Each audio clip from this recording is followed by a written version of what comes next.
I heard you said you feel lonely. Nothing is right with that. Picking up pieces of something that doesn't matter. You kept fighting, kept smiling. Prepare for war. What I'm missing is your kissing, but I know you want more.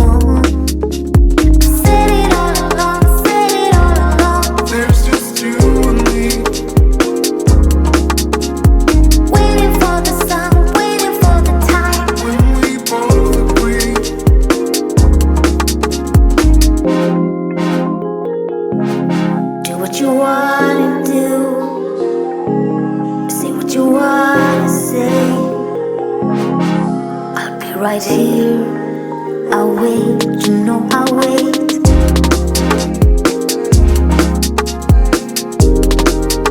I'll wait, you know I'll wait.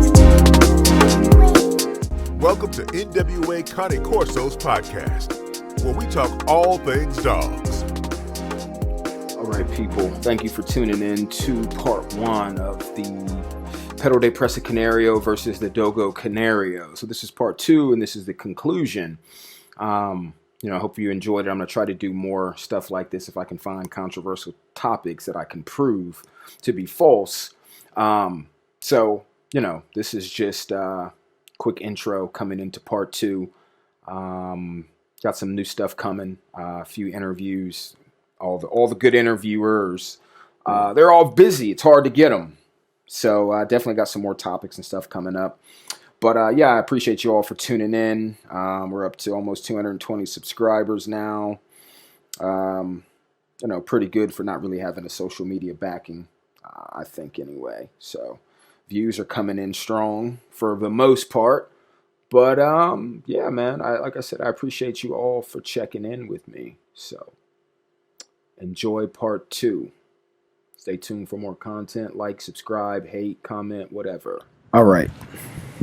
So, as a matter of fact, the most important difference between the two breeds is the one which is inside the head of the breeder. Extremely important statement right there. And the owner of or the enthusiast. And I'm going to say this because I've heard people say it. I understand it. I understand it, but it doesn't make it true. They actually said this in the interview when they're talking about the Amstaff and the Pit Bull, how the AKC changed the name. And it is two different breeds because they literally said this because the same thing with the Pressa versus the Dogo is because a group of people believe it. Well, still doesn't make it true just because you can convince 100 people that a dog is a cat, but that doesn't make that dog a cat. It's the same concept. I mean, it's no different from buying different brands of the same fruit at a grocery store. You know what I mean? You've got the high-end brand and then you've got the store brand, but it's still mangoes. Frozen fruit. It's the same thing. And it does, and it may be a better quality, but it's still a mango, regardless of what the bag says and how they grew it, or what they say that it's all got to do the same thing. It's there's not many ingredients to a mango. There is no ingredient. It's just mango. You know what I mean? So it's the same thing, but so you can't convince that because this bag is in a purple bag for $10 and that this bag is $5 and it's a white bag and it's not as extravagant. You're not going to be able to convince someone that mango in the white bag is really an apple because it's not as the bag is different basically. And like I said, it's the same thing. Yeah, they changed the name of the American the American Pit Bull Terrier to Amstaff because it wasn't politically correct. So if AKC had have not felt that way about the name, then they would have registered American Pit Bull Terriers, which they still would have had to go into the show ring. So they still would have gone the same direction as the American Staffordshire Terrier under the name American Pit Bull Terrier. But they changed the name of the dog. And then, they're like, oh, yeah, you can have blue dogs, but here's the thing.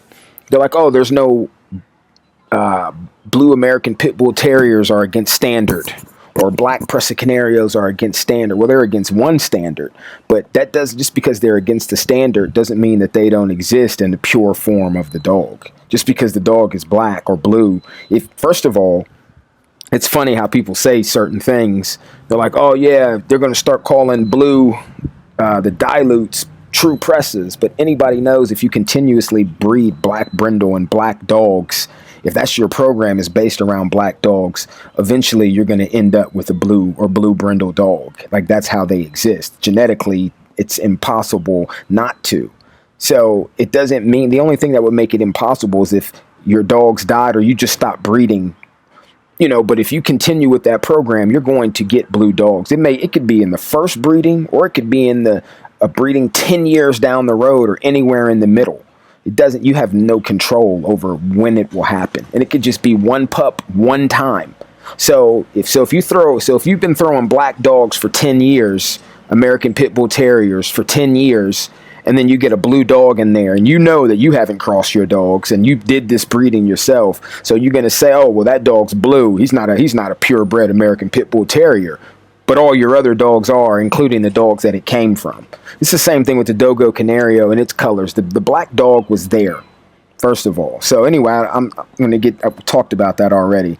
So as a matter of fact, the first and most important difference between the two breeds is the one that exists inside the head of the breeder and the dog owner and its enthusiast. So basically, it's saying people who are fans, like I said, of the people they bought their dogs from, are going to say that. This is the same thing with like Kingfish dogs, American Pit Bull Terrier Kingfish line.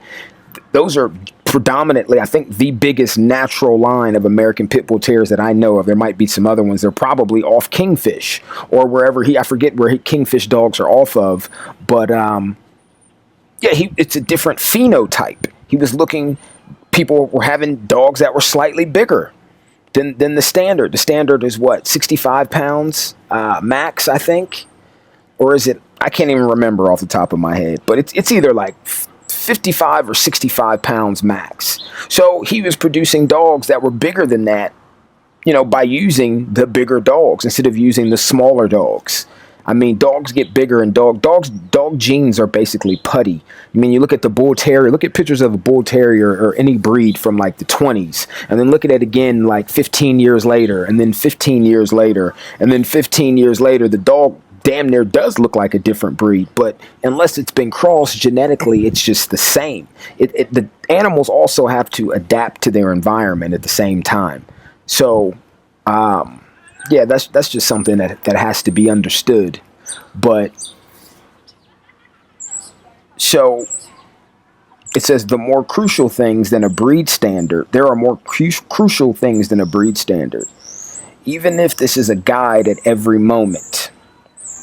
Breed concept, end quote, which is the basis for the same breed standard, for the same breed written standard that is determined as a consequence. In the case of the Presa Canario, we state that this concept means to inherit a breed which we receive from our ancestral function before anything else. Otherwise, it would not have any reason to be born. So basically, it's saying that, the whole purpose of breeding the dog and creating a standard is to continue to be able to create, to reproduce, to recreate, to reproduce, not to just produce, but to produce and then reproduce, not to create, but to create and recreate. Otherwise, it says there's no reason for it, and to pass it on to preserving its typical characteristics. All right, so let's go to the next one. It says, do not think that if a dog show, this is what I've been saying for years, throws 30% white, he is not a Presa Canario. Breed standards of 1989. That's from their breed standards. Or do not think that for a good Perro de Presa catch dog, things like pronagathism or missing premolars are unimportant. So that's the thing with the Presa. A lot of people are like, oh, I don't want Presa, they don't have all their teeth. Well, it's not every single one is like that. It can be, It's a possibility. Again, it's the genotype creating the phenotype.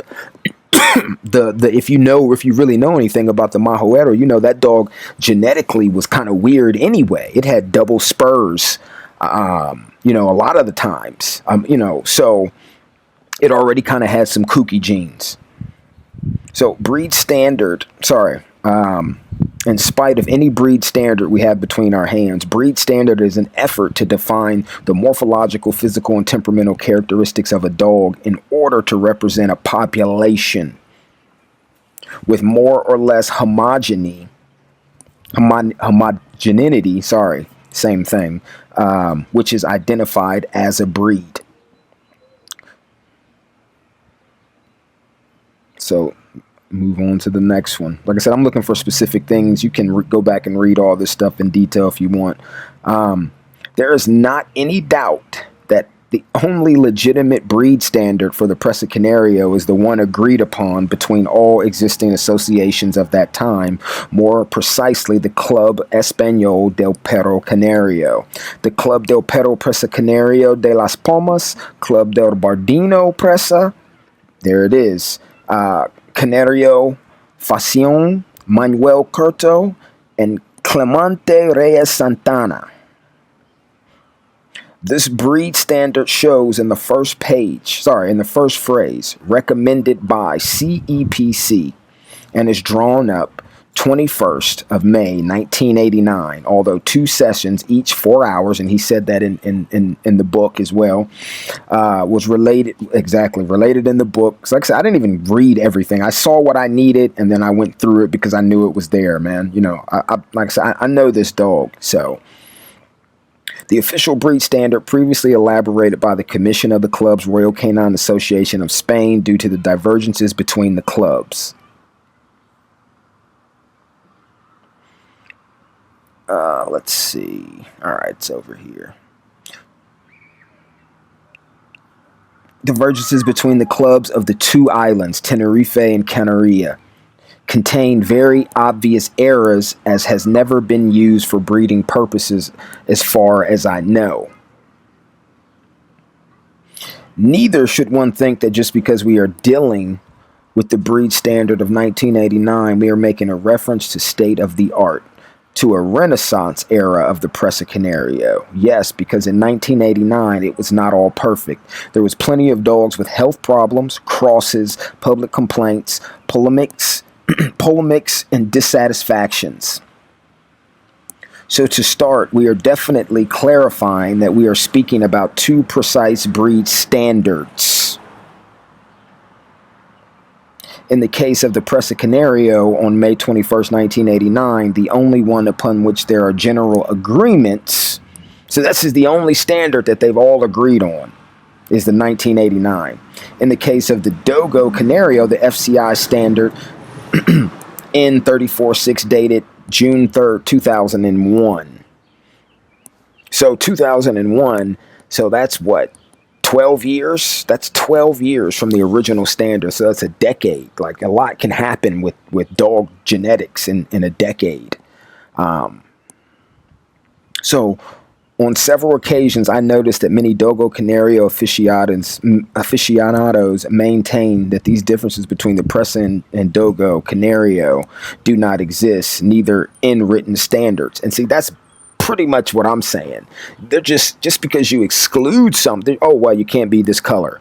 But as far as the body, the feet, most of the colors, the standard is they're 95% identical.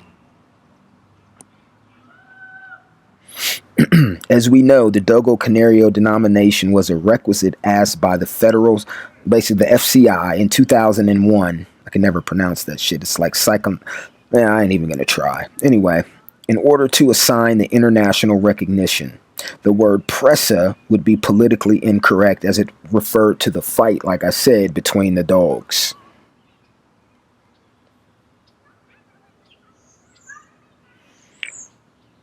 Finally, I would also like to point out that from a legal point of view, the denomination Dogo Canario does not exist with all its consequences. As a matter of fact, the government of the Canary Island, with the autonomous law 1991 recognizes the Perro de Presa Canario as the natural symbol for the island of Gran Canaria. Then, with the real decree 558-2001, with the real 1557 2005, the Spanish Minister of Agricultural, Fisheries, and Alimation recognizes the breed Presa Canario without naming at any moment the list of Spanish breeds of Dogo Canario, and consequently erasing any doubt about the fact. Legally, the Dogo Canario, so even in a court of law there, this dog does not exist. It may exist in the head of some director of his breed club, or in some of the FDCI directors, which is a private organization, and it is better to remember that as a private organization, as the same real Sociedad Canaria Español private organizations, that therefore hardly will be able to further ignore in the same Spanish territory the law of the country. So basically that just said, so no matter what, you can't ignore the law of the country. So you got people over here who not from the country, ain't never been to the country, probably never going to go to the country, don't even have dogs, have never even owned dogs directly from there, because getting the dog from Bulgaria or Romania or Turkey or wherever the hell you get them from, that's still not, from the islands. So, and I'm just saying, for specific people that are out here talking shit, saying this, that, or whatever, legally, they don't even recognize what you're talking about. And that's why they had to change the name back 7 years after they changed it. So the law of the country, at least without paying any consequence. So they said, if you do, so basically that's like now they give you a sanction or a fine. Like this is the law. You can look this up. So, there's your Dogo Canario right there. Now this is from Manuel Curto's book. What is the difference between no, this isn't Manuel Curto, I'm sorry, and a Dogo Canario. The word Pressa can be translated to gripper. That's it. Like I said, it has many translations: gripper, catch dog, prey dog, and then for the fighting dog. Tenerife Club Español del Canario, the CEDC, did not feel comfortable with the name gripper, so they changed it to Dogo. So let me tell you what the word Dogo means in English. The word Dogo means bulldog or bull and mastiff. So if you say the American Pit Bull Terrier was made by, or Staffordshire Bull, really the Staffordshire Bull Terrier, because that is that's where the American Pit Bull Terrier comes from.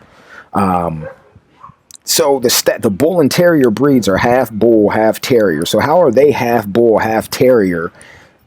But then no one wants to say that the Presa Canario is half molossus, half herding dog, when all that shit is all molossers, like I already proved with information that you can look up. You got to know more than just about the breed of dog, man. You got to know about canine. Because see, honestly, people use the term dog in the wrong way, and everybody uses it in the wrong way because it's that common. I try not to. I don't all the time, but dog in English refers to the male. The bitch. You have a bitch and a dog. That's what it is. They're actually canines. So you have canine dogs and canine bitches. So, you really got to know dog terms. But that's what most people are familiar with. So that's, everybody uses that. Most people don't even know what I just said, which is crazy. So anyway, they changed it to Dogo in 2001 to make it politically correct and concentrated more on the show look. So they concentrated more on the show look. So basically what that's telling you is they concentrated on a different phenotype. Now, it doesn't say that they started crossing the dogs again. I mean, we already know the dogs have been crossed. And at 2001, I guarantee you the dogs were, I know for a fact the dogs were still being crossed in 2001. You got to remember, that's just 10 years. That's just 10 years since 1990 when they revised the 1989 the next year. So 11 years later, that dog, is still being, and probably still to this day. Now, the problem is, if you do a DNA test for somebody says, oh, you got a Dogo and I got a Pressa, and then you both do DNA tests and then they both come back Pressa. And that's a fact because I know someone who's done a DNA test for what someone said was a Dogo Canario and it comes back Presa Canario. So I always ask these people, including this guy, and they still haven't got an answer. Even when Eric asked him, he's like, what is a Dogo Canaria? And he was just like, oh, it's the name change. And they started breeding more for the show. Okay, that does not make it. That's what the same thing they did with the American Pit Bull Terrier for the Amstaff. Amstaff is still directly off of 100% American Pit Bull Terrier, Colby, and Tudor lines. So unless those dogs were crossed with something, they're still American Pit Bull Terriers under a different name. So it's not genetically, it's not another breed. That's just the truth of the matter. But yeah, they've been able to separate them. So yeah, now, so if look, they added shit. They gave the dog the dog can be bigger. He's more muscular. He's more of a bulldog type body now, in a sense. Well, actually more mastiff, because bulldogs back in the day were slim. They weren't all like heavy and chunky like you see the English. They were more like the American bulldog and the old English bulldog, obviously. So, the dogs have a more bully appearance, hence the new American bully, the craze that's out here.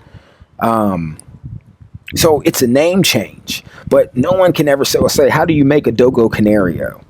And they're like, oh, well, they changed the name. And, then they said you could have black dogs, or you couldn't. I can't remember. You couldn't have black dogs and the dog could be bigger. Okay. But they always had bigger dogs, and they always had black dogs. And they're always, like I've read to you from multiple sources, variants in the breed. And I'm still, I still got stuff to go through. So,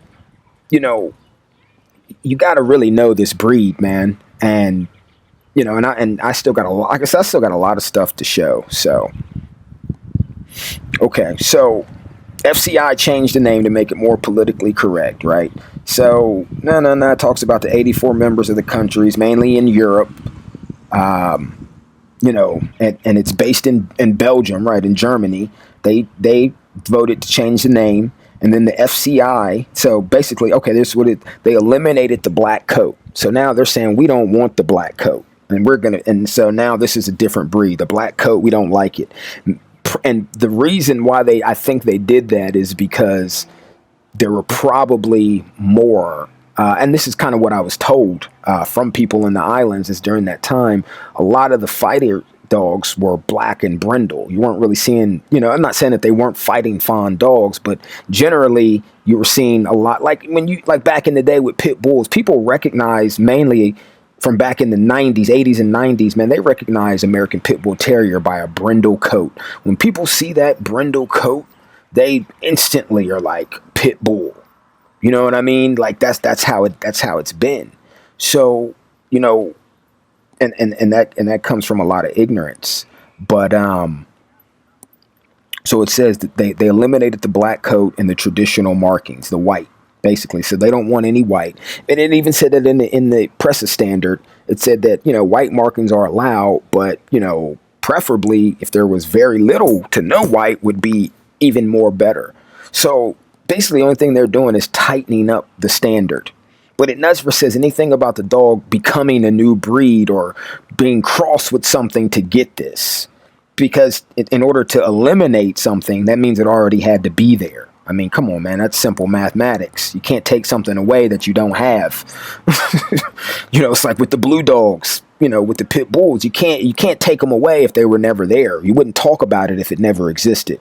And then now obviously you have people doing things because man plays God. So now you got dogs coming in funky colors, but that's man.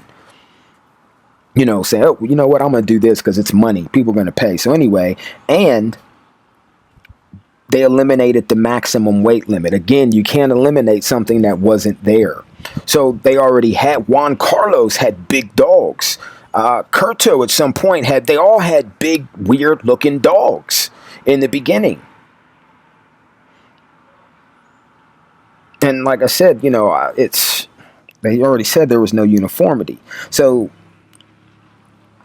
here it says, and then after almost 15 years, approximately 2015, 2016, then they change from Pressa to Dogo the change from Pressa to Dogo was insult to many traditional Pressa breeders. So again, they're saying it was an insult They're not, and they're like, dude, we're not accepting this. So the people in the islands, one, I just read you, they said from a legal standpoint, the dog ain't even mentioned, and this is like a national treasure. So they didn't even include a Dogo Canario. So the breed is not real. There is no dog. Dogo Canario, simply translated, would mean Canary Bulldog or Canary Bull and Mastiff.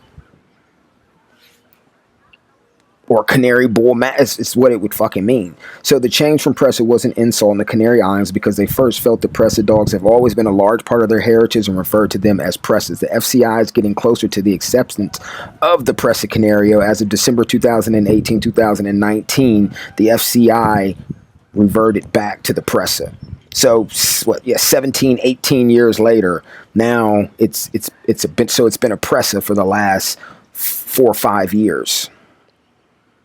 So because there are still several Canary Island breeders who do not accept the change and breed real Pressa based on the old Bardino Mojero bloodline, Bardino being the original of the Canary Islands, with the original appearance, temperament, and register their Pressas with the U.S. club, a U.S. PPCA. So even some of these dogs,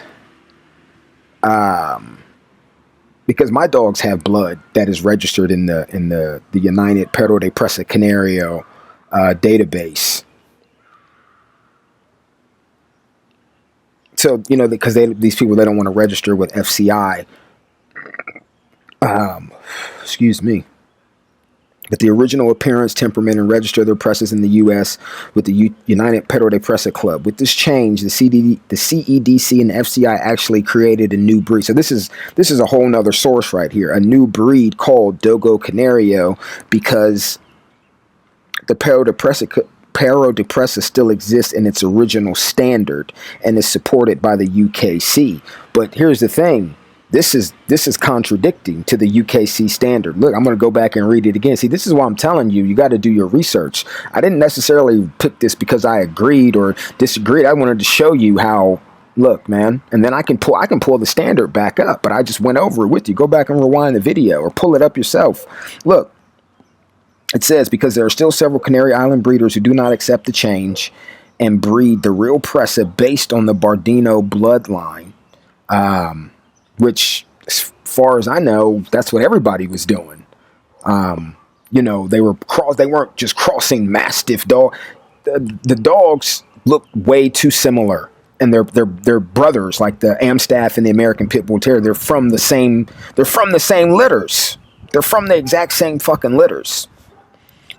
One is just breeding it this way, and one's breeding it that way. So, like I said, unless someone can show me how you specifically and physically make a Dogo Canario, then it's not. No. So anyway, it says on the original Mojero lines with original appearance, temperament, register their presses in the U.S. clubs such as UPPCC. But there's a lot of controversy with dogs in the UPPCC. You see what I'm saying? Arbaco, even Juan Carlos, they say, they try to say their dogs aren't real. And we haven't even gotten to Juan Carlos yet.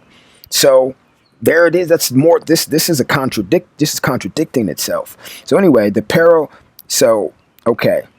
this change, the CEDC with FCI actually created a new breed called Dogo Canario, because the Presa Canario still exists in its original standards and is supported by the UKC. The UKC, look, dude, let me pull this shit back up real quick, man. Where's the UKC standard? Is it this one? No. I think it's this one. Nope. That's FCI. Where is it? Where is the UKC standard? Here we go, right here. So remember, the original Presa standard has a maximum height and weight limit. So it says desired height 23 to 26 inches. Desired height for mature females 20 to 25. Minimum weight for a mature male is 100 pounds. and minimum weight for a mature female is 85 pounds. So there's no maximum here. And I'm pretty sure I have an even more detailed version of this standard that I can pull up. There is no, so it just gives minimums. So if it only has minimums, that means that there's no maximum. So how is that supported? Because they say because they allow the black, so that's why. But they're still allowing the dog to be bigger than the 1989 standard.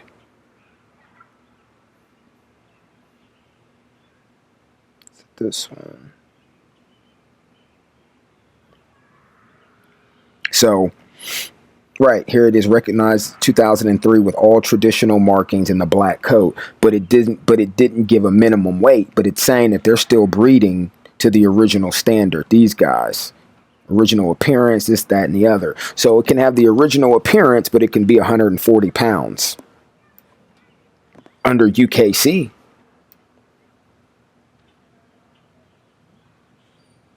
So we breed Pressa, not Dogo, and we'll only register our dogs with UPPCC. So, just saying, man. So we did breed standards, colors, crossbreeding, Dogo versus Pressa, genetics. We did the Bardino. So that's just about, and the fight was like basically during the week the dog was, on the farm or at the butcher shop, which was probably also a farm,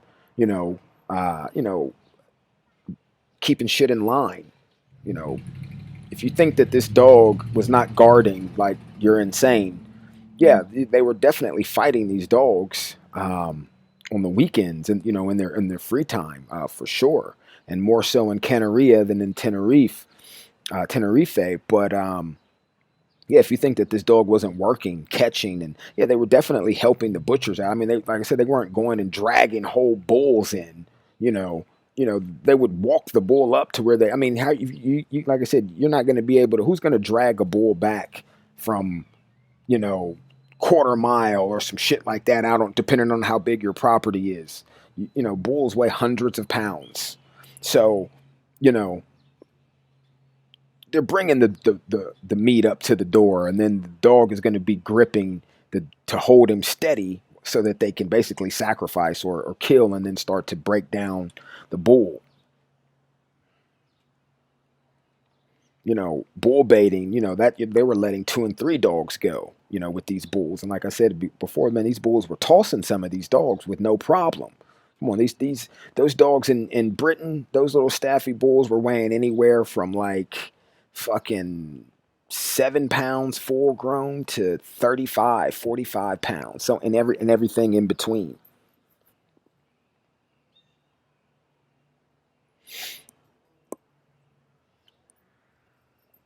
All right, so where are we gonna go next?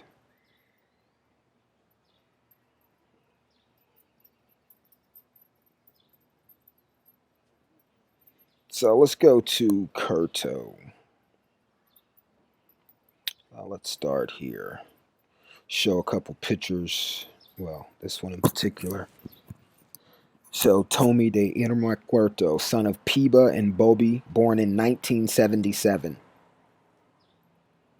Now, for the people that are saying that they got Pressas, your dogs don't look like this. I know they don't. So this was just a few years after they started the recreation. This is Piba. This is that dog's mother, man. That dog looks like a Jack Russell Terrier or some shit. Like, that's literally what she looks like. And then this is another daughter of her who kind of resembles her. Look, white tip tail, white socks. Look how slim that dog and small this dog is. Look where, come on. His first litter, 1977. So one of these dogs is this dog and the other one. Here's another one. Look at this dog. These are crosses.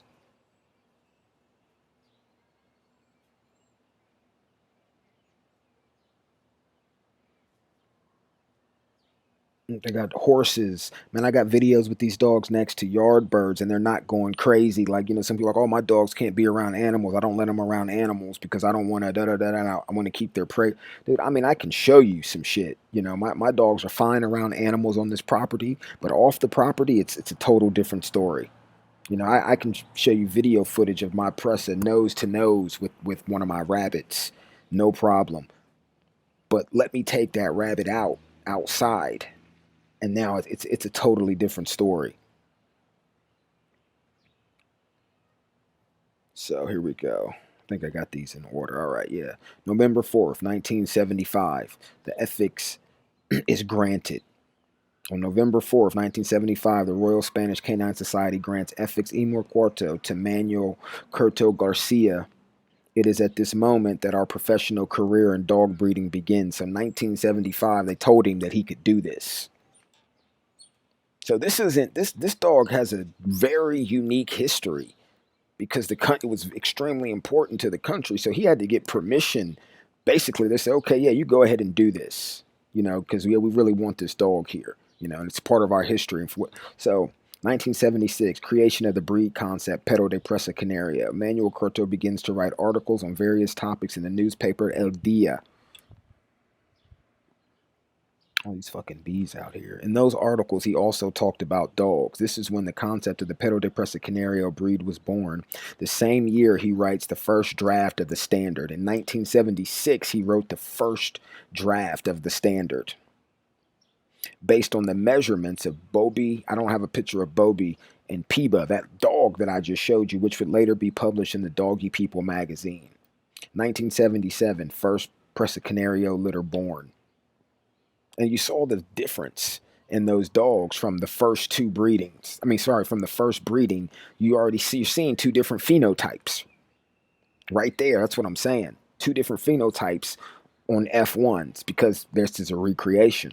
1977, he had his first litter, Perro de Presa Canario, the product crossed between Bobby and Piba.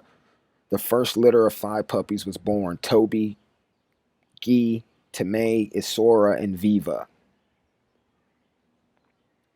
And they would be the basis of what is known as the Perro de Presa Canario.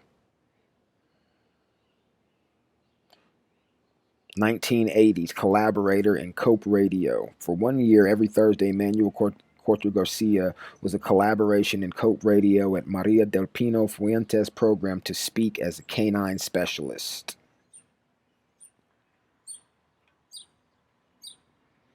So, I have dogs that look exactly like dogs in Curto's yard now, and I have dogs that look like, the dog father. So he'd argue that I only have one real Pressa. But how so when the guy who created them, I have dogs that currently look like his dogs, and he said that he's got that somewhere way back in the pedigree of his dog. A lot of Pressas do.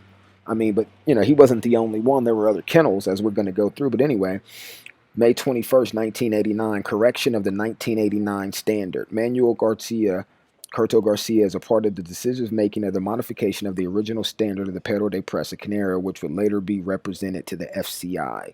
1980 to 2000. Collaborator in magazines. For 20 years, Manuel Curto collaborated in magazines Toros Perros, El Mundo del Perro, de Cana de Presa, writing articles about the breed and providing photographic display.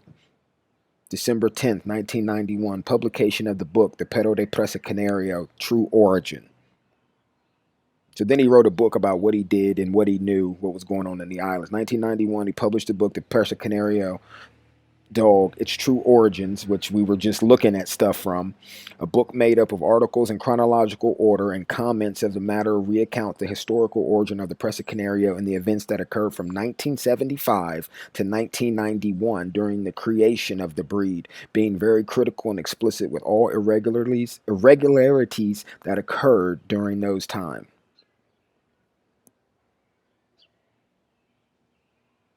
So appearances on TV, documentaries, 1996. By this time, the dog is already in the States. 1999, collaboration in the book Gladiator Dogs by Dr. Carl Semenik. Collaboration in the book Gladiator Dogs by Dr. Carlson managed to talk about the Presa Canario. In that book, they talk about in that book, there was talk of bull-type dogs that had originated in dogfighting or that they were powerful dogs. 2003, preservation of the Presa Canario with the UKC. So now here's the UKC registering, supposed to be registering the Perro de Presa in its true form, which means that it has a weight limit, but as we saw, there is no weight limit there. 2001, modifying the standard and eliminating the black code. They're talking about what the FCI did with the CEDC. He went to the UKC and then, so they accepted the 1989 standard of the black code and the white markings. So since without it, the Perro de Presa Canario would have ceased to exist. So remember, this is coming from his website as well, what I'm reading. So the Presa Canario under the name would have ceased to exist, but the dog would not have ceased to exist. It's still the same dog. The standard that the dog was being bred to, that particular pheno of the dog, of the Presa, would have ceased to exist. The black coat would have been gone. The white markings would have been gone.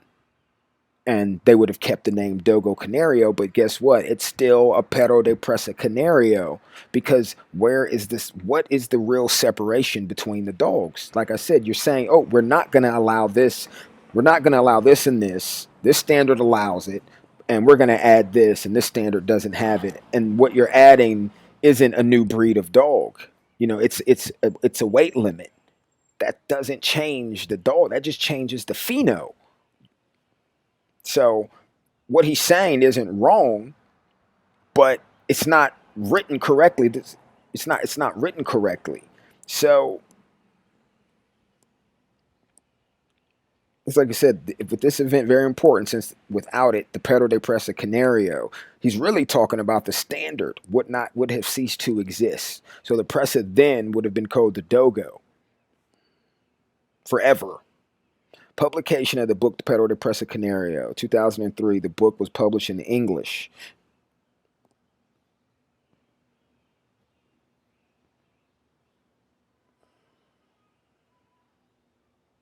(2012) Publication of the book Perro de Presa Canario in Spanish. 2014, 20 articles for the website manuelcurto.com. 2014, publication of the book Perro de Presa Canario, True Origins in PDF, and that's what we were reading from. 2020, 30 YouTube videos.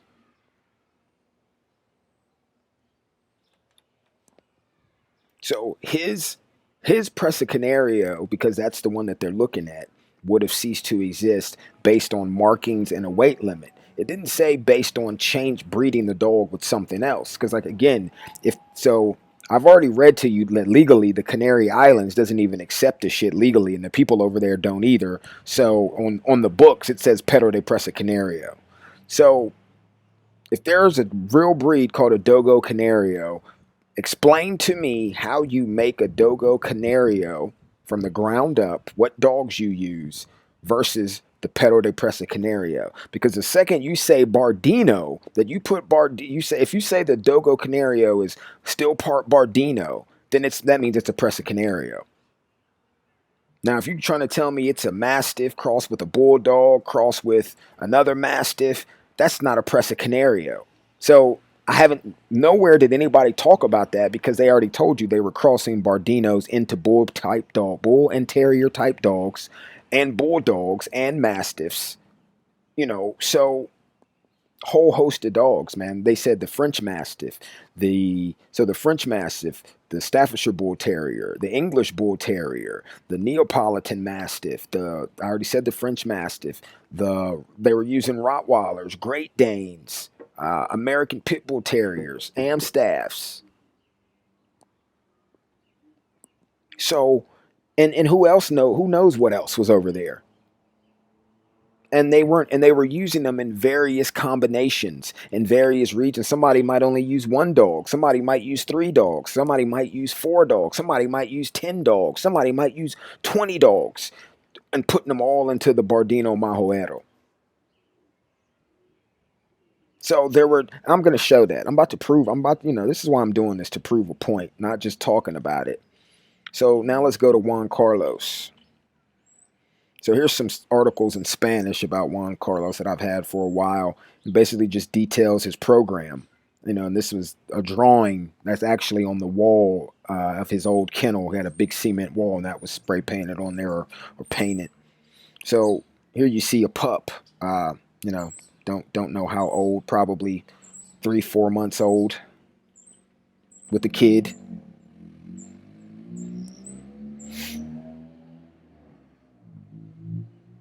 And so here's some more of his dogs that he produced and bought. Well, all the ones with the name. This dog's 9 years old. And, we'll go into his story as well, obviously. Just wanted to. It's another dog that he produced. Now, they got this guy, Michael Morales, is saying, and look at the title of this. Look at the title. Molasses, right here. So, you also got this guy, Michael Morales, who is saying that, Juan Carlos never owned any Presa Canarios. He never produced any. He had band dogs.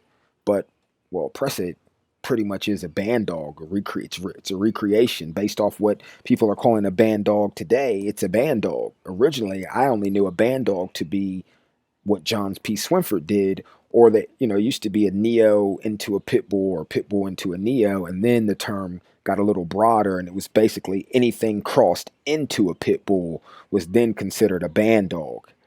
Now, any kind of cross is a band dog, so they say. So, everything's a band dog then.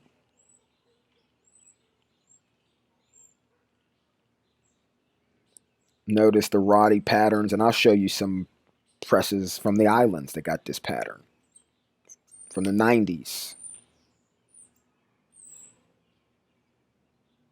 Notice even some of his dogs have different varied types as well. This looks like, no, that's the shadow on it. But I'll show this picture.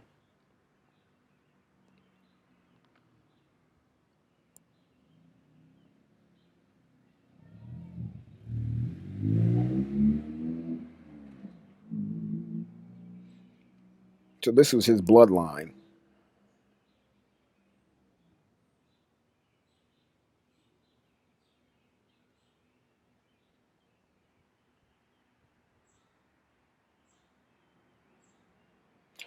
I hope I put these in order. Okay.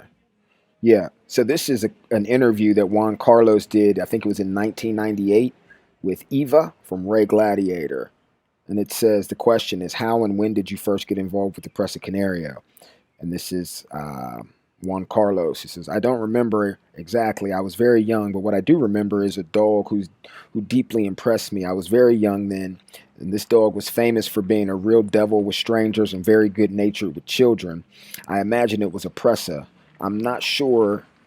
I'm not that sure. His appearance, coat color, and his name Gauche or Ganche made me think it was. Later, in an international show, a special mention was made about a couple Presa Canarios for being an almost extinct breed. Being in those days under a recovery project, it was then. He's talking about Emor Quarto. Being in those days under a recovery project, it was then. So this is around the same time in the 70s when one of those judges who was next to the Presa started clapping. Next, one of the Pressas turned towards him and bit him. This was without any hesitation, made me take up the breed. Listen to the temperament of this dog. He said that the judge started clapping for the breed because he was happy they were bringing it back, and the dog turned around and bit him. Question.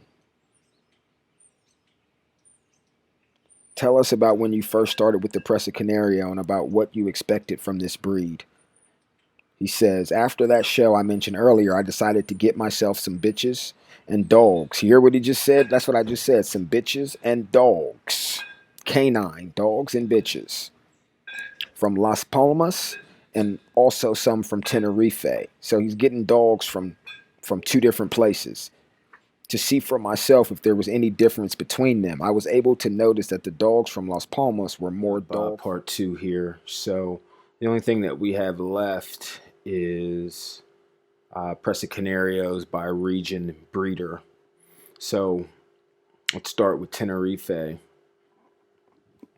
And mind you, all this footage is between 93 and 99, between those 2 years. So there's nothing here older than 98 and nothing here before 94. I think this might be Peba. I'm not sure. She actually kind of looks like a bitch that I have. Well, not the color, but the structure-wise. But this might be Peba. I know this is from Curto's yard. But I don't know how. If that's Peba, then that means that this is a very, very old, some very old footage.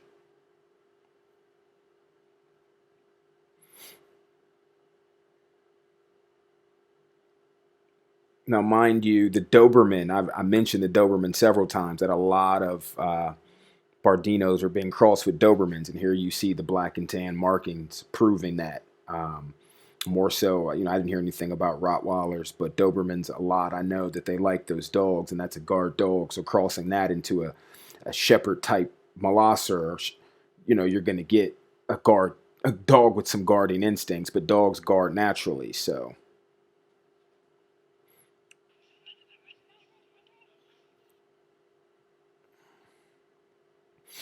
look at the white tip, white feet, white chest, under the chin. Look at all the white on this one. This is all Tenerife. I mean, these dogs got some size and some bone to them. I mean, you can look at them and see that. I mean, that dog's probably a good 80 pounds, 85 pounds. This dog's probably a good 90, 95 pounds right here. Look at the white placement. Boots, socks, tuxedo. White on the face, neck.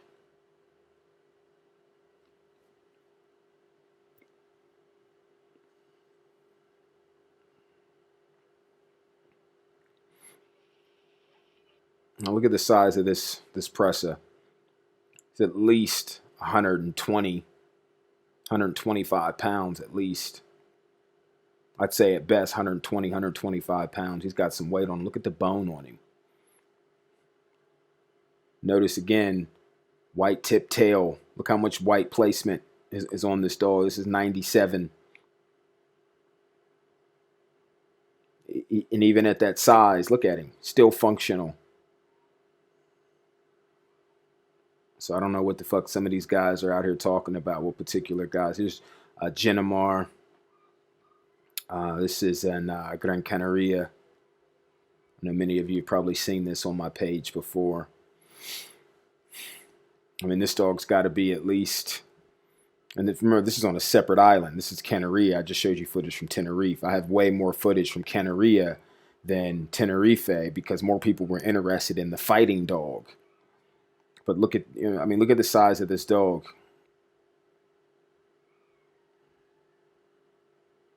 For a male, he's got some good length on him, good head. Look at the white boots, socks, tuxedo, white markings on the neck, on the face. He's got a white stripe going directly down the face. It's 1995. The dog's at least 115, 120 pounds. 125 at best. Almost Saint Bernardish in the face, if you will. And this guy right here, he's a breeder / dog fighter. I'll show you some more of his stuff coming up. Just turning the volume down because there was background noise that I didn't realize was being recorded. So now, I don't know if this is an Amstaff, American Pit Bull Terrier, Bardino Cross, if it's a Perro de Presa, I don't know. It doesn't say. It could be any one of those things. Could be a bull. Could be a number of things.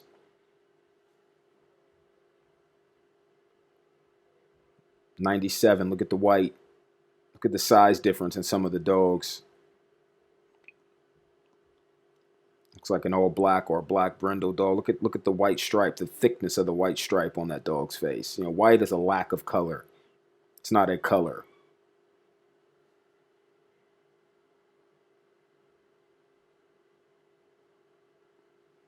So this is a Genimar.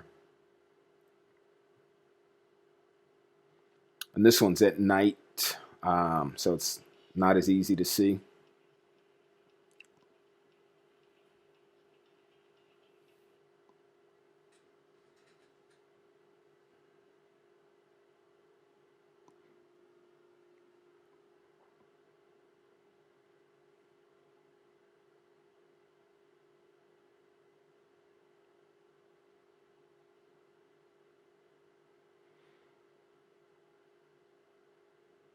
Hard to see these dogs, especially these brindle dogs, these black dogs at night, which makes them perfect for estate situations and farm guarding farms and shops, because you really can't see them at night.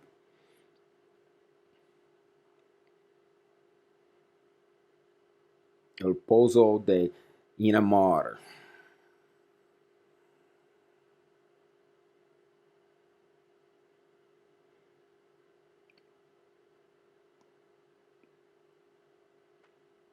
And it looked like it could have been some type of Bardino or Bardino cross.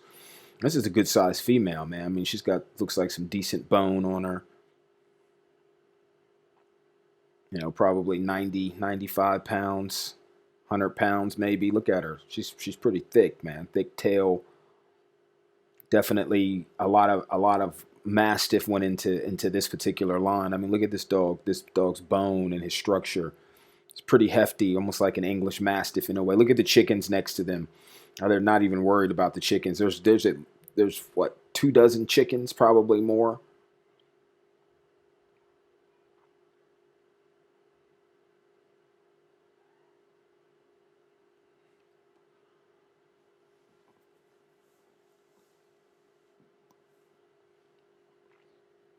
That's a nice light brindle. Look at all these chickens. Dozens and dozens. It's got one running around right here. Dogs aren't, come on, man. I don't know what people are saying about these presses, man. They don't, a lot of these guys talking, they don't know shit. They don't know the breed. They're just talking, or they're talking what someone else told them who doesn't know shit. So, or they're only reading certain parts, and as soon as they see something that agrees with, oh, it's a fighting dog, then they stop reading.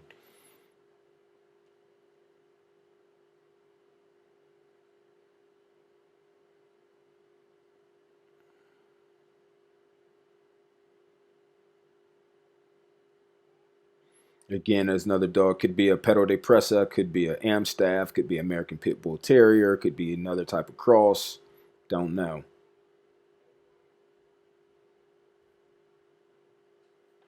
Arucas. Jose Nunez.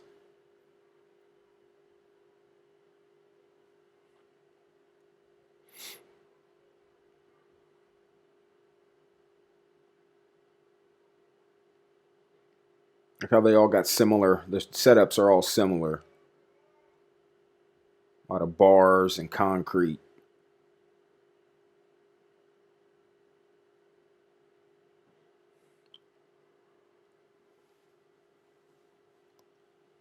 Now look at the size difference on this dog. I don't know the age, but I believe it's a female.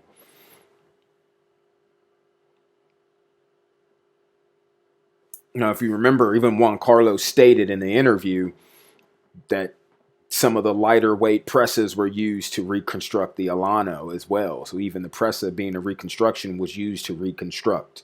So if there were lighter weight dogs, that means there had to be middleweight and heavyweight. You can't have lightweight without having the other two. So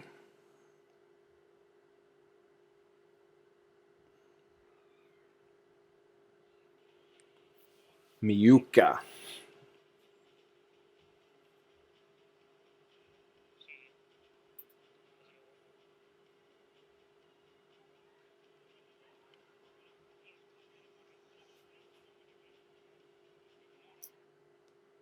Oh, sorry about that. Like I said, I didn't know all this shit was being recorded. I didn't know screen recorded everything in the world. So this is a good looking Perro de Presa Canario right here. Definitely looks like the dog from the standard, the depiction, the picture.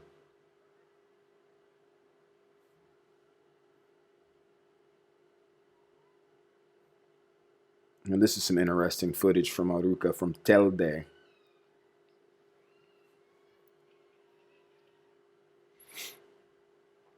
Notice a mastiff-like dog right there. Look at this bull terrier. This is 95. So, they started Reconstruction in 20 years before that. Look at that. What is that? Neapolitan Mastiff or some other type of Mastiff cross. I'm sure they were using it to make presses. That dog, I don't even know. Looks like heavy on the Bardino, in my opinion. But, look at the difference in his dogs. Look how leggy this dog is. Almost Great Danish.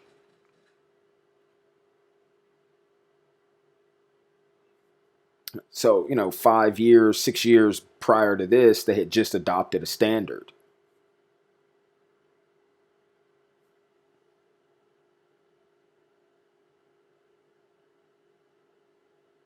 Very slim in appearance, but structured properly. Good movement. Salvadorito, he's a known dog fighter.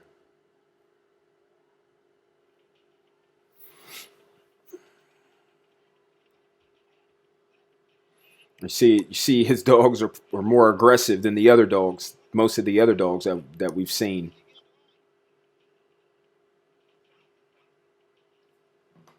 Look at the bone and the feet on this dog. Very mastiff type.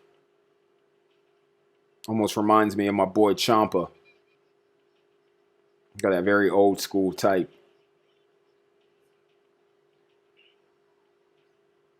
Now, I don't know if this is an Amstaff, American Pit Bull Terrier, or what this dog is, or if it's a Perro de Presa. Don't know. Notice you keep seeing a lot of those dogs, though, in these yards on different parts of the islands I've showed you.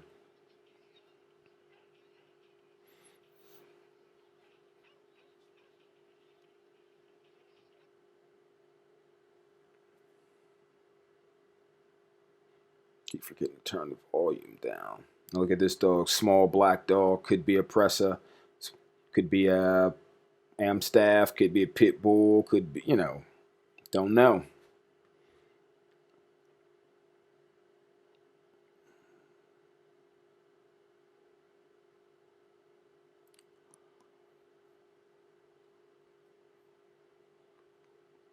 I'll just show that when I go through the other pictures.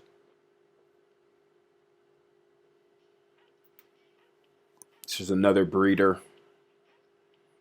Look at the difference in his dogs, also on Canaria.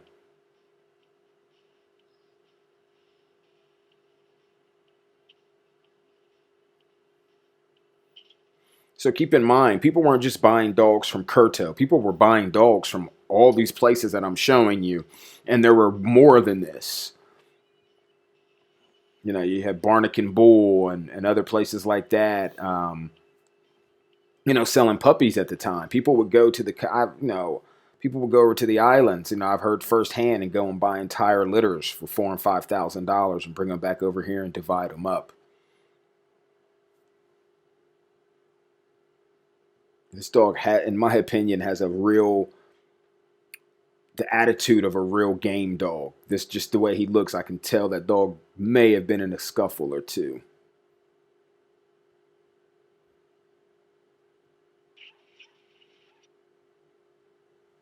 Working him on the treadmill. Look at the size of this dog. Now we've seen small all the way to large. So I'm giving you proof. I'm not just talking shit here. I'm showing you, backing it up. Now this dog here looks like maybe some type of Bardino cross, or a Bardino itself. Maybe not even a Bardino cross, which would still be a Pressa, but a Bardino, maybe a bitch that they're using, to make Perro de Pressas. Here he is again. Look at the size of this dog.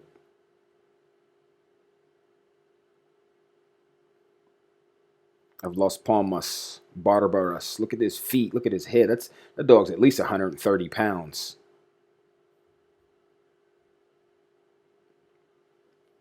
Now look at this, 1995. Look at this dog. He's very mastiff in appearance, very mastiff-like in appearance.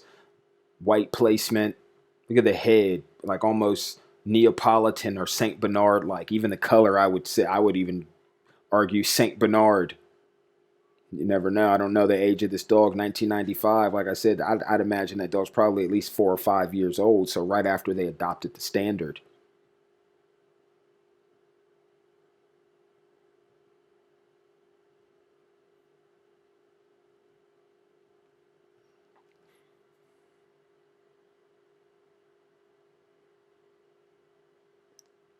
Now this guy's got a lot of fawn dogs.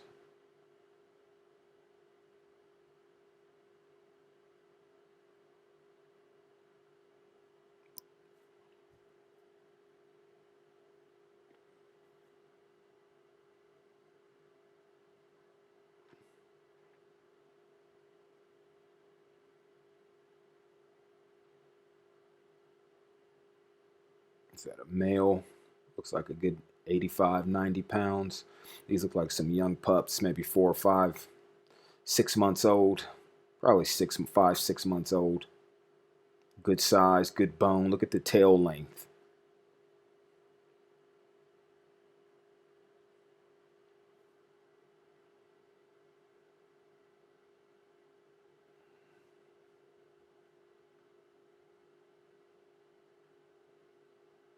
And I wonder if this guy's here to pick up a pup.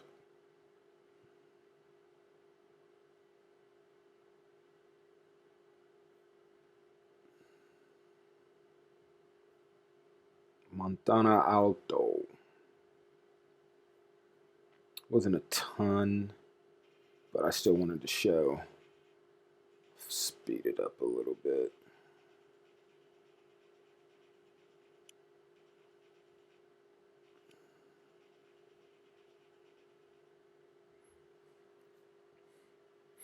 I mean, here's a whole different style of dog right here. In a sense, you can see the similarities that come from the genetics of the Bardino, meaning it has hard genetics, and they definitely show up physically and mentally. So it's something in that Bardino Majoero blood that's giving the specific type to all the dogs, no matter what you cross them with. They may have different heads or, different patterns or things like that, but that Bardino blood is strong. So here's Salvadorito and his dog, Nero.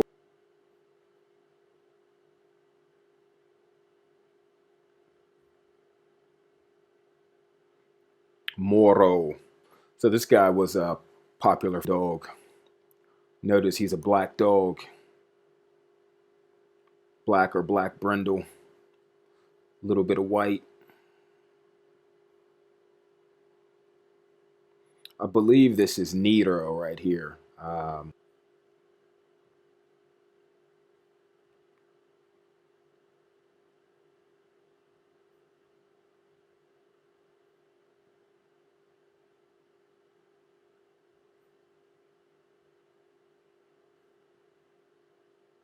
The black dog.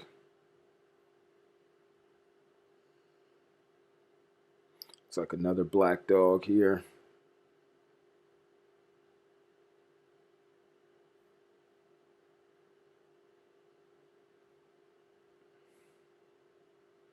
Looks like another black dog. Looks like a black and tan maybe. Or that could be white, but I've never seen the white on the face like that. But it could be the picture. But this is white. And this is different. So I think that's black and tan. So they definitely existed. I mean, I've already shown that, but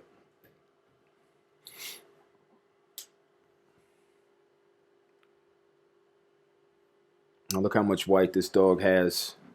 Look at the size, at least 100 pounds.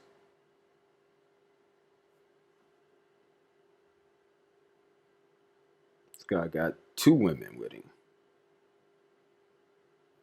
Pimping. Pressas. Get you a Pressa, huh? I asked Richard DeBerry, get you a Pressa.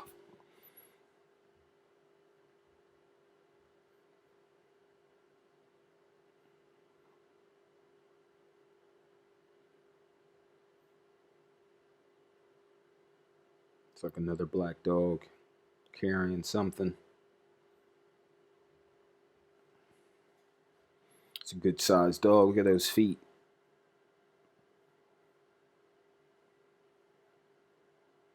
Keep in mind, people, this is a reconstruction. Nobody has real presses for like the 5th time I've had to say this. This dog has been reconstructed in the 70s because there was only a few specimens. And when they say a few, they really mean a handful. And those dogs are long dead. So, you know, even trying to keep that line pure would be impossible. So they use those dogs to get as close to what you have now to what it used to be.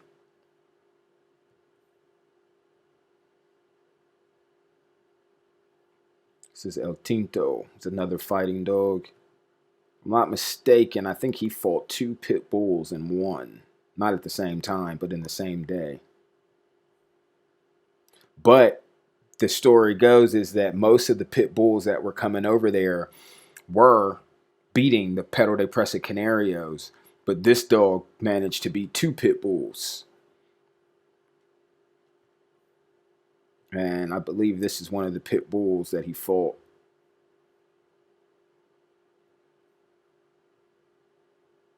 There he is again. I mean, looks very much like a band dog. I mean, that's really probably what a Pressa is when you break it down. It looks like a Swinford band dog to me. Neo Pit Bull, Neo Pit Bull cross. But I guess in this case, Bardino Neo Pitbull cross. I mean, this dog looks almost like John P. Swiffer's dog, one of his band dogs. And this is 1980. So this is only a few years after the recreation. And this dog was already starting his fighting career. Who knows how this dog had to be. It was at least a year in this picture. I'd give him 2. So 2 years old, that's 1978. They'd only started reconstructing the dog in 1975.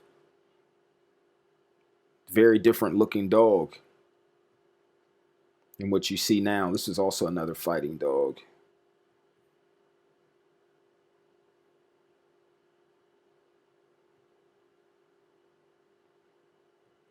So let me pull this screen up here.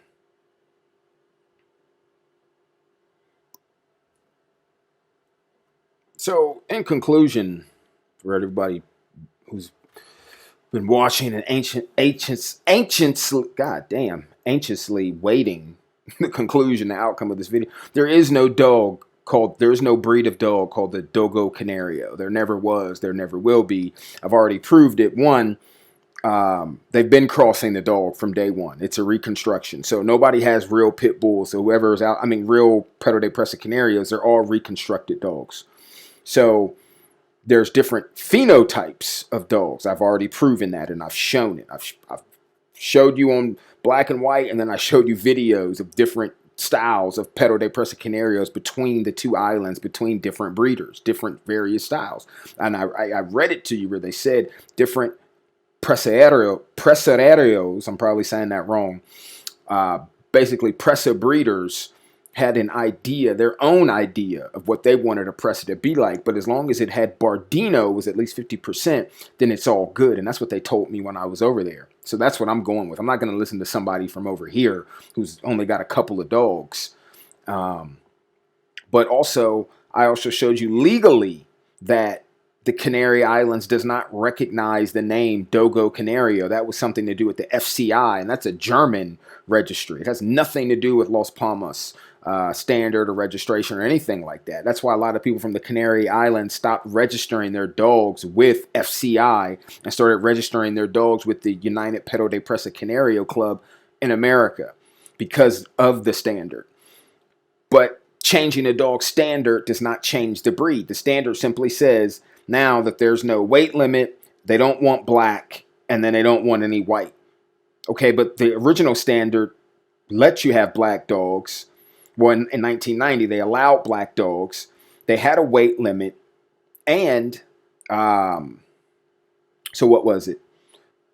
Oh, and the white markings, it said no more than 20%. But we've seen 20, 30, and 40% throughout the years, throughout the standards, the revisions of the standard. But it said less marking, the less white, more desirable. But it said that the white is okay. this other so-called Dogo Canario standard that is no longer called the Dogo Canario standard because the name was changed to be more politically correct for the show. Then they changed it back because it was basically an insult to the dog and to its history and the people of the Canary Islands. They wouldn't accept it legally on paper. Like, this is one of those breeds like the Fila and the Cadebo that is like tied into the legislation system of the country, and it's a part of the history so deep that you can't just say something or change something about it without going and getting permission. It even talks about them like having consequences for using the name Dogo Canario and things like that. There is no breed called Dogo Canario. It was a name change. I explained. Dogo means bulldog. So canary bulldog, canary catch dog, canary prey dog. What is the difference? There's no difference. So the standard says, the dogs can be bigger than this standard, and we don't want black and we don't want white. Okay, but the 1989 standard had weight limits, and they didn't want black at first. Probably because most of the dogs being fought were probably black, I would imagine. Or a good number of them. And they probably associated that color with the dog fight, which is probably why they didn't want them. But then you see the judge, I read it where the judge was like, you know what, now I'll allow black dogs. So in 1990, they revised the standard. So now they've got the black dogs, they've got the weight limit. The white markings are okay up to 20%, but if no white markings, that's all good. Then you got this other standard, no weight limit, we don't want black, and we don't want white markings. That does not constitute a new breed. That's a new breed standard. It's a new standard for the same breed. So a bigger dog is a different phenotype than a smaller dog, and vice versa. We're talking about phenos and preference here, people. There is no breed called the Dogo Canario. And there's only a few people that even talk about Dogo Canario. And those people generally have smaller presses. So, and they're the ones who are putting it off on everybody else. There's nobody going around. I don't know of anybody going around talking about, I got Dogos and you got presses, or vice versa, except for this small group of people that I said, and most of them don't know. They don't know the breed. They don't know anything about it. They're doing selective research. I just gave you a 2-hour presentation, files, pictures, video footage, interviews, my 30 years of 20 years hands-on, 10 years research with the breed.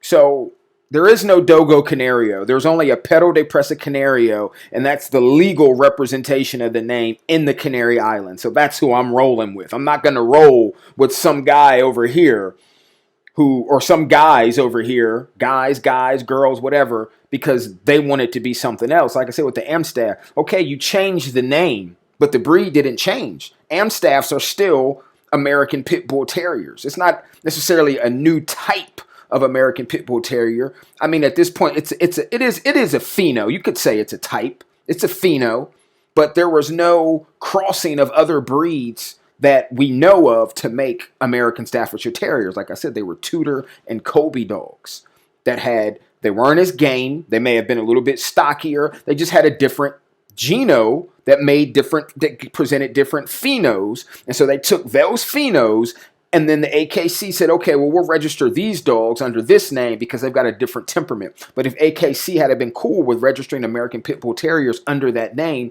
then the Amstaff wouldn't exist now, would it? Same thing with Dogo Canario. If they didn't care, then the Dogo Canario name wouldn't exist. But now the Dogo Canario name doesn't exist because they reverted back to Perro de Presa Canario. So now people are like, oh, well, yeah, those Dogo Canarios got caught up in that with the Pressa. Dude, that's bullshit. You don't know what you're talking about. I'm sorry to tell you that. Somebody's got to tell you. Like I said, unless you can show me, and I've been asking them, how do you make a Dogo Canario? And none of them can tell me. How do you make it from the ground up? What dogs are used any different from the Perro de Presa Canario? Dude, I've given you multiple sources in this presentation that have shown you multiple people, multiple video footage, multiple interviews telling you that there were bigger dogs and there were smaller dogs, and different breeders had a different idea of what they wanted their presses to be like. So they all used different dogs and put them into the Bardino in various orders at various times. In various places. And I just proved that. There is no Dogo Argentino. The Pressa didn't get caught up in that. That's a totally different standard that was written by another group of people to make it more politically correct and ready for the show. But just because you have a show line, so basically what you're saying is, if it's a show dog, so if it's a show line, it's not a Pressa, or it's not an American Pit Bull Terrier. That doesn't even make any sense. And any guy even said in the manuscripts, it does exist. The Dogo Canario exists in your mind. That's the only place it exists. And it's not real. But you can convince people that a dog is a cat, but that dog is always going to be a cat regardless of 1,000 people believe it or not, because that's just what it is. It's like I said, these same people that want to argue that they won't let a man get a sex change into a woman and vice versa, but they'll argue that changing the name of a breed standard and maybe adding a color or taking away this or adding that with no crossing of any new genetics is a new breed. But if this guy, and I'm not saying I'm agree with it or with not as far as sex change shit, but clearly I can't. If I'm saying this, you can't just because you go get your penis turned into a vagina doesn't make you a woman. Flat out. There is no Dogo Canario. So that's it. Peace out, people. That's it. Tell them they need to come watch the video. Who else just gave you a presentation like this? Don't prove me wrong, prove you right. And that wraps up another episode of NWA Cane Corsos. Thank you for being a part of our Cane Corso community. Remember, you can stay connected with us beyond the podcast. Find us on all major media platforms by searching for NWA Cane Corsos. Whether it's Facebook, Instagram, Twitter, or YouTube. Just hit that follow button to join the conversation and get the latest updates. If you have a burning question or want to apply to be a guest on our show, we'd love to hear from you. Simply shoot us an email at nwacanecorsos@gmail.com. And if you're a business interested in becoming a sponsor, reach out to us at the same email address. For more resources, exclusive content, and links to all our social media profiles, visit our website at nwacanecorsos.com. It's your go-to destination for everything dogs. Thank you once again for tuning in, and we can't wait to bring you more exciting episodes where we explore the fascinating world of dogs.